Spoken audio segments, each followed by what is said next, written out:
कल शाम को जम्मू में उस वक्त हालात खराब हो गए जब लोगों ने रात के 8 बजे आग के गोले जैसे कुछ चीजें जो हैं वो उड़ती हुई दिखाई दी और उन्हें एयर बेसिस के करीब गिरते हुए देखा गया और उन्हें तबाह होते हुए भी देखा गया। उसके बाद इंडियन डिफेंस मिनिस्ट्री के एक बयान में कहा गया कि पाकिस्तान ने जम्मू कश्मीर में 3 मकामात के बाद दूसरे शहरों में भी कई मकामात पर हमले किए। उनमें Udhampur airbase, Jammu airbase, Awantipora airbase और पंजाब में पठानकोट एयरबेस और जैसलमेर भी शामिल हैं।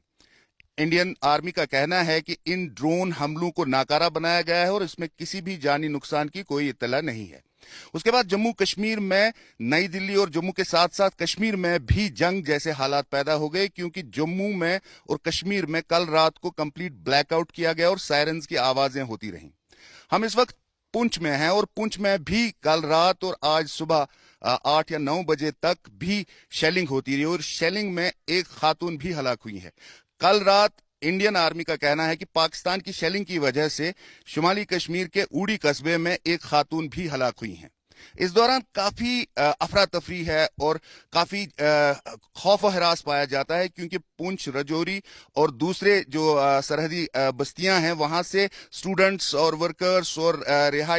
जो रिहाइश पजीर हैं वहां पे लोग वो अपने मकान और घर बार छोड़कर महफूज मकामात की तरफ जा रहे हैं। इस दौरान जो हमलों की बात इंडिया ने की है कि पाकिस्तान ने हमले किए हैं ड्रोन से और मिसाइल से, जिन्हें मिसाइल डिफेंस सिस्टम से नाकारा बनाया गया है, उसकी तरदीद पाकिस्तान की जो वजारत दिफा है उन्होंने की है और उन्होंने कहा कि उन्होंने ऐसा कुछ भी नहीं किया है। लेकिन एस्केलेशन, जिसके बारे में चंद रोज पहले ये कहा जाता था कि जो इंटरनेशनल कम्युनिटी है वो प्रिवेल करेगी इंडिया और पाकिस्तान पे और ये कॉन्फ्लिक्ट जो है ये मजीद एस्केलेट नहीं होगा उस ऑपरेशन सिंदूर के बाद, जिसका दावा इंडिया ने किया और कहा कि पाकिस्तान के अंदर 9 मकामात पर दहशतगर्द ठिकानों को तबाह किया गया। लेकिन एस्केलेशन बढ़ता हुआ दिखाई दे रहा है और जम्मू कश्मीर के ही नहीं बल्कि शुमाल और शुमाल मगरबी रियासतों में भी इंडिया की खौफ व हिरास पाया जाता है।